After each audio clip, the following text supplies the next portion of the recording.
ધારાસભ્ય પદ જવાની વાત કરો છો, એને ગુજરાત બહાર મોકલવાનું કાવતરું ચાલે છે।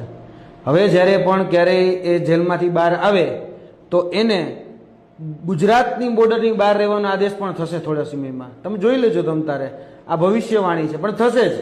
કેમ કે જે રીતે અત્યારે ઉમરગામથી અંબાજી સુધીનો આદિવાસી સમાજ જે આજે ચેતરભાઈ વસાવાના સમર્થનમાં ભેગો થયો છે, એ જોઈ અને ભારતીય જનતા પાર્ટીના પેટમાં તેલ રેડાણું છે। અને ક્યાંક કહેવાય ને, આપણે કાઠિયાવાડીમાં બોલતા કે દુખે પેટમાં પૂટે માથું, આ એના જેવું છે।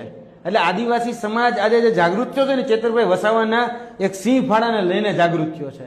એટલે હવે એને આદિવાસી સમાજમાં પણ નથી રહેવા દેવાનો અને એને ગુજરાતની બહાર મૂકવાનું એક કાવતરું અને સુનિયોજિત ષડયંત્ર એ ચાલી રહ્યું છે।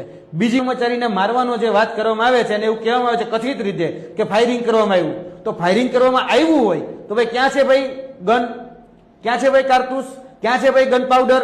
કશુંક તો કંઈક મળવું છે, ખોખું મળવું જોઈએ ને, એ કશું જ મળતું નથી। અને છતાંય આર્મ્સ એક્ટની જે 25(1) કલમ છે એ લગાડી દેવામાં આવે છે। અને 25(1) કલમ ત્યારે લાગે કે જ્યારે કોઈ હથિયાર મળી એવું હોય। હથિયાર તો મળ્યું નથી, હથિયારનો કોઈ વેપાર કરતા હતા, 25(1) તો એના માટે છે, છતાં પણ બોગસ કલમ લગાડી દેવામાં આવી। બીજી વાત, મેં કીધું સમાંત રાજ્ય શા માટે તોલો? આજે જે બીજા બેન હતા એ તો અંદર શકુંતલા બેન જે હતા એ તો રસોઈ કરતા હતા, એનો શું વાત? બીજા જેના બનેવી હતા કે બેન હતા એ બીજા રૂમમાં હતા, એનો શું વાત? આજે વન કર્મચારી જયારે માની લો કે ઝપાઝપી થઈ છે કે મારામારી થઈ છે, તો એ તો ચેતરભાઈ વસાવાની બે વચ્ચે થઈ છે। બાકીના જે નિર્દોષ છે ને સમાંત રાજ્યો તમે કઈ રીતે તોલી શકો?